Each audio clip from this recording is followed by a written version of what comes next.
The Horde mode is out now in Assassin's Creed Origins, where we can fight unlimited waves of enemies, and it's tough, especially on the new Nightmare difficulty. They will kick your ass. So everything you need to know about this new mode in this video, including how to access it and also some quick tips. So if you like that, then a like would be super appreciated, and let's go. The new Horde mode is part of the new patch 1.1.0, so download that patch to access this new mode. There are way more changes and features added with this patch. I made a video going over all the changes they made, so totally check it out if you haven't already. It was noted to be an event quest, this Horde mode, but this doesn't seem to be the case. It looks like it will always be accessible via the Serene Arena. There's a new quest though that ties into the new Horde mode that you want to do to get a free Heka chest. You find that mission over here on the map in the Green Mountains region.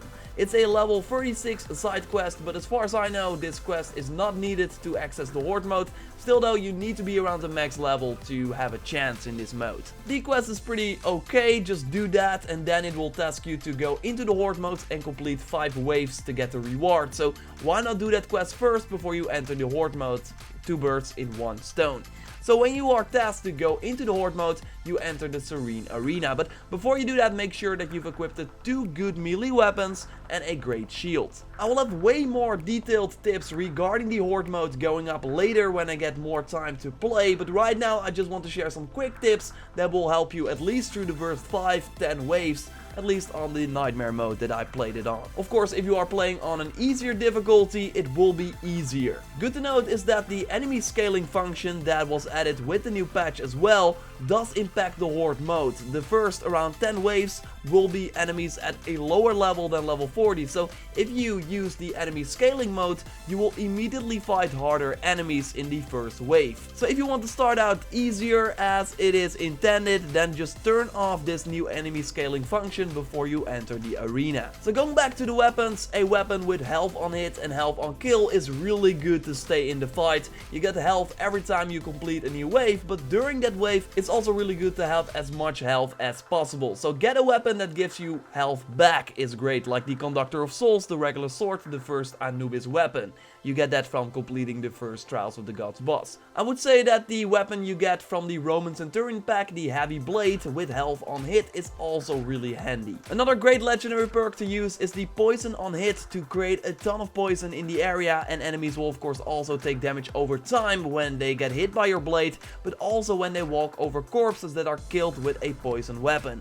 They sometimes even stand still to throw up. So I would say a poison on hit and a health on hit or health on kill weapon is really the way to go for the Horde mode. For a shield I would go with the Tomb Protector to get both melee and range resistance. Both are extremely handy because archers can hit extremely hard and they are hard to reach with other enemies engaging as well. And the melee resistance is really great against the big guys, the tough enemies, and also the spear wearing enemies that can do some surprise attacks. So yeah, I think the Tomb Protector is the best shield to use in the Horde mode. You get that for completing the 3 Trials of the Gods bosses. You will be able to get it on December 19th if you don't have it already. So if you don't have it, then I think the Companion does the job well, but the Reinforced Shield is also great for the balanced defense. Again, I will have way more detailed tips going up, also how to survive during the waves and how to use the environment and stuff like that, but for now, just some things to help you get started. If you got some nice tricks yourself, feel free to share them in the comments of my video or via my Twitter at JorRaptor. The reward of the Horde mode is XP and gold, so sadly nothing special as far as I know right now. Of course, the more waves you clear, the better your reward is. Again, the quest that was added gives you a Heka chest. Would be cool if they added more rewards to the Horde mode. I was kinda like worrying that this was going to be the case. Maybe a Heka chest for every 15 waves you clear, something like that. Just a reward, a reason to keep playing. Maybe add challenges that give you a Heka chest every day or something like that, that you don't have to get hits in one wave. Something like that. Just more reasons to keep doing this, because otherwise you are done pretty fast, because the leaderboard system is also really weird.